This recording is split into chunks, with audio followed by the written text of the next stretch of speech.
government must confront the country's job crisis this year, and that is the word from Economist Duma Gqubule, who says the economy still has a long way to go before it can be revived. He was making a forecast on the country's troubled economy.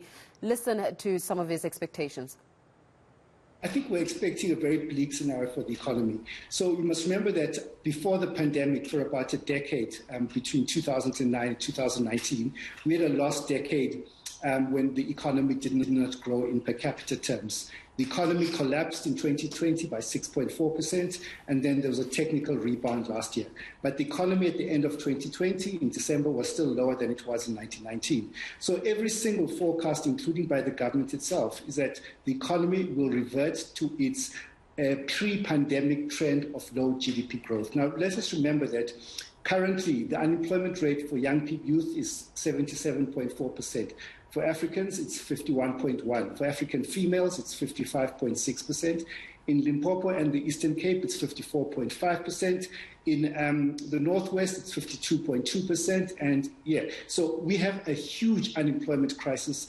The forecasts for the next 5 years from the IMF, it's about 1.5% growth until between 2022 and 2026. Now, there's a relationship between economic growth and job creation. On this trajectory, I predict that we're going to see there's 12.5 million unemployed people in South Africa, and 600,000 people enter the labor market every year, like if pre-pandemic trends. So if you model what's going to happen to job creation, I predict we're going to create about maybe 200,000 jobs at this level of growth of 1.5% a year. So the unemployment rate, the number of unemployed people will increase by about 400,000 during the year, every single year for the next 5 years. So the sad thing about this is that the government doesn't have a plan to get us out of this crisis. It's a desperate situation that all the political parties have not said what they're going to do to result in economic growth and employment creation. There are no proposals on the table.